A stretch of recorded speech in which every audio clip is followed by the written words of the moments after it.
Hello, everybody, and welcome to today's episode of the Monday Money Podcast. Thank you all so much for tuning in today to our 10th episode. So, before we start off today's episode, once again, I'll throw out a quick disclaimer.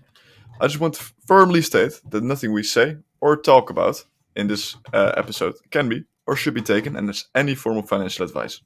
Make sure to always do your own due diligence before you start any form of business or step into any form of financial market. But with that being said, Aaron, what are we talking about today? Good evening, everybody.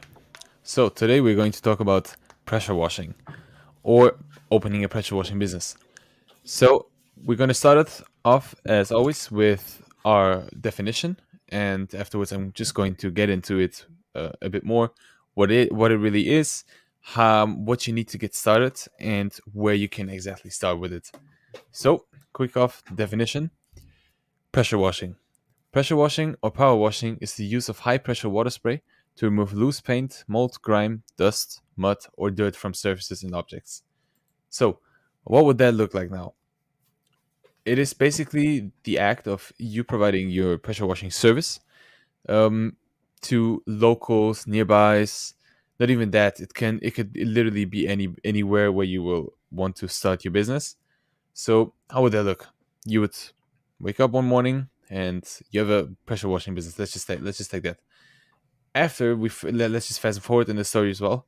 After you have started to get clients, they're going to be requesting obviously your pressure washing service, which is going to be you coming to their house with a pressure washer. Um, and we're going to get into the nitty gritty of that as well. You coming to their house with a pressure washer and just cleaning their house mostly, not obviously not from the inside, from the outside, the walls and the fences. Oftentimes, it could be literally anything that is outside where everything can get wet. So it could be concrete, it could be objects, it could be a big statue of themselves in their garden. It could be a lot of things. So after you've done that, you obviously get a payment back, and you've you've completed your business. So that brings me then to the next thing, which is going to be what do you actually need to get started for it. So there's quite a few things that you actually need, which heavily depends on whether you take it as a side hustle more so or more so as a business. If you do take it as a business, this is well, the first point is going to be a license or a business license or just anything that enables you to start a business or to do actual real business with it. So if you do decide to turn it into something more of a business, you will definitely need something like that, which is just the basic thing of a business, um, which is going to be a business license or something that enables you to open a business. It heavily depends, obviously, here again on the country where you're from and your laws in your country. So after you've done that, you will also, just to be safe, find something that can insure you, which could be an insurance company. But that is all up to you. If you're willing to take the risk, you don't need it. But there's also no big risk to it, so it is something to be really safe with. And also, if you take it as a larger business, obviously. So, with that being said, that brings me to the next point: equipment. So the equipment is fairly simple, but there are also some quality of life things that you can definitely add on to the equipment that is needed. Um, which is going to be, first of all, you need a pressure washer, obviously. Along with that pressure washer, you need chemicals that are going to be used as a cleaning agent in this case.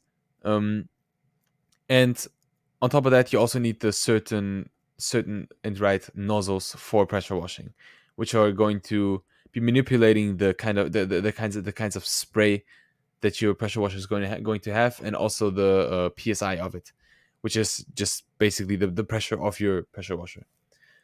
So after you found those equipments, which well, those essentials, so to say, you also need something that can just carry you from A to B, which is a car.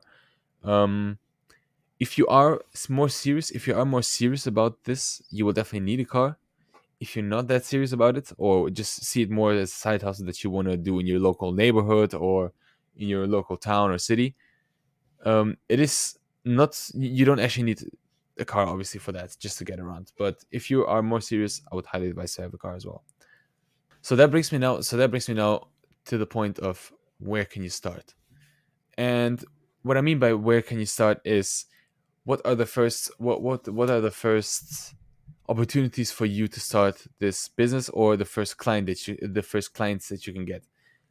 Mm, basically what you can do is, first of all, start off by buying all the equipment. You will your pressure washer, your chemicals.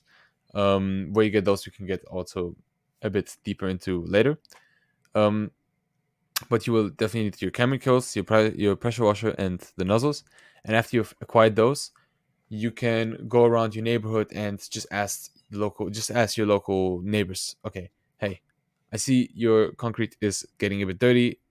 You might want to pressure wash it. I can help you out for that for a few bucks, or something like that.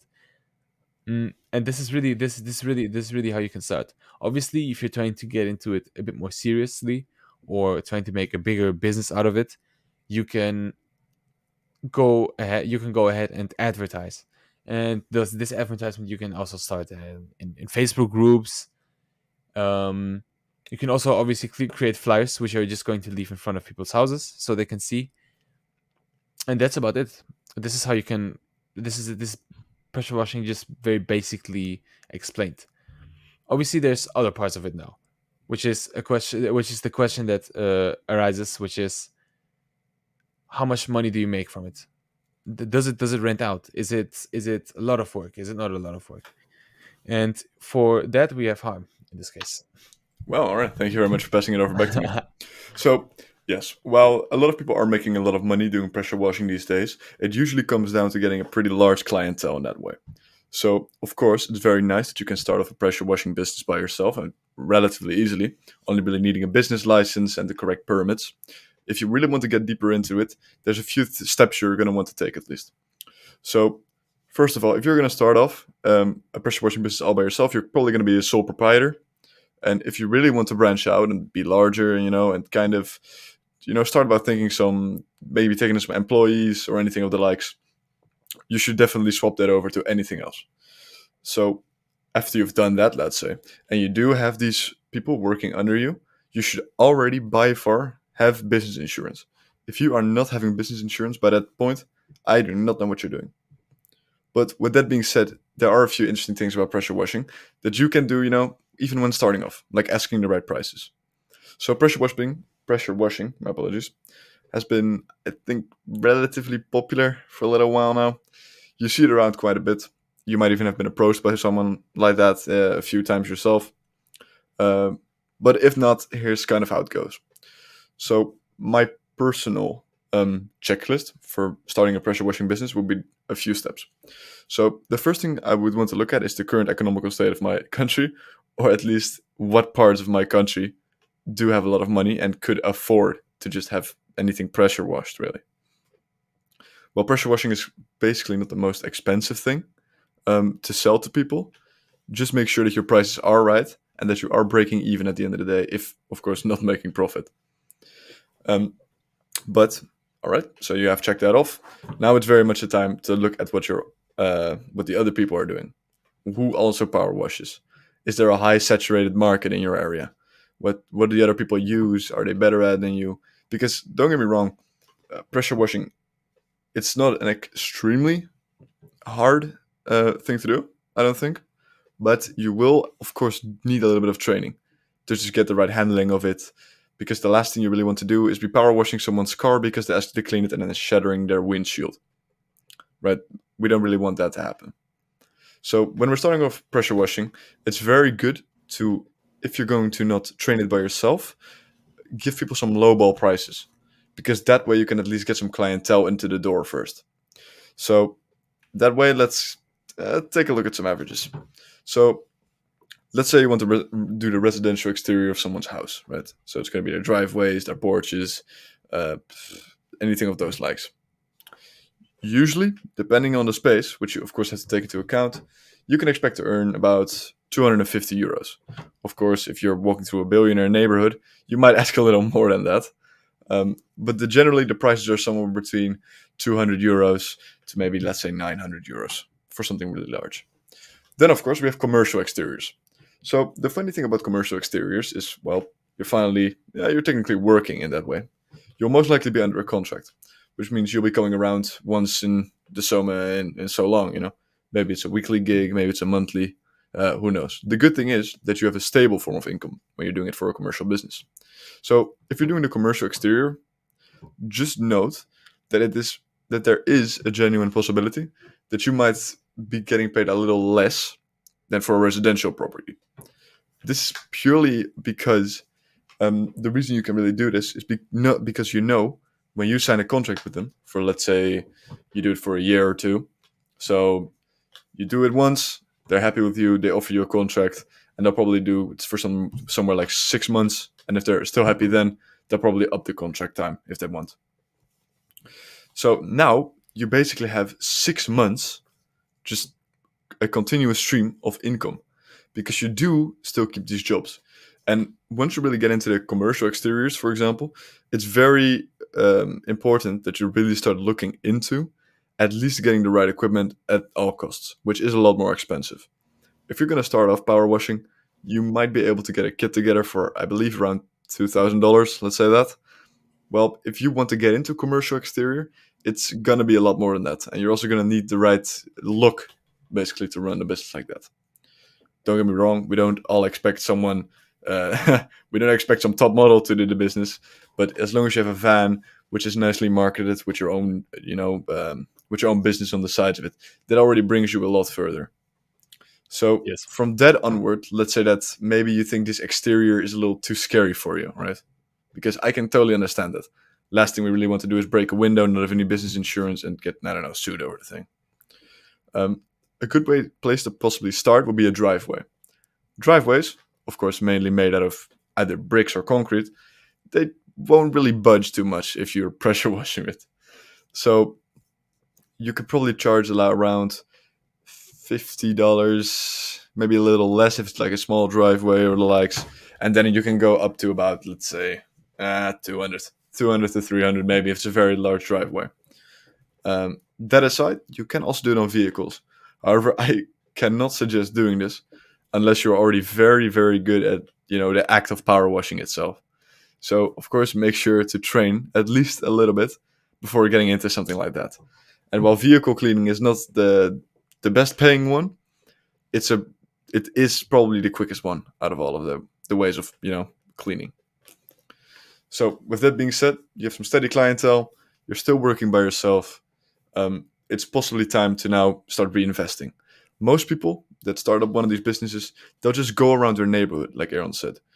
Or, of course, what you could do is you could put all of it in the back of the trunk of your car and go to a better neighborhood. If you think that you live in a little bit more poor neighborhood, which is very unlikely to want anything to do with you if you're power washing and paying them, or you wanting them to pay you a lot of money, they probably won't say yes to that, right? Let's just be honest here. Power washing is very much a first world thing, and these businesses do work the best there. So once you have a few clientels in the neighborhood, you might already know them. That's just a good way of keeping up business affairs, because now you have got some steady clientele, which you have kept happy. And of course, one of the biggest things or biggest importances to a power washing business, in my opinion, would be having a great business card. Just imagine that, right? I mean, you can probably already imagine it. You're walking up to the door, and as soon as the client says yes, you say, "Thank you very much for your business. I will get to work. Here's my business card if you need any further work done." Or you can say that, something like that at the end. Listen, when you're going door to door, you don't want to look like an outright salesman. We've all thrown the door shut on salesmen. There's not a lot of people who will take the business if you go into it like that. I think the best appliance of personality, so to say, to a power washing business would be someone who is energetic, who seems like, just generally speaking, a good guy who you would trust. You have to seem trustworthy. Definitely. Because there's not a lot of people who will let you get high pressure washing equipment near their car if they don't trust you. Then, of course, there's also a bit of a problem. You'll see this a lot with locksmiths as well, etc. They'll come to the house and then they'll say, "All right, so I'll do this thing that you really need," and then they might upcharge you for it. We all know how expensive locksmiths can be. if you don't really know the guy, and he knows that he can basically milk you out of your money because he just really needs it.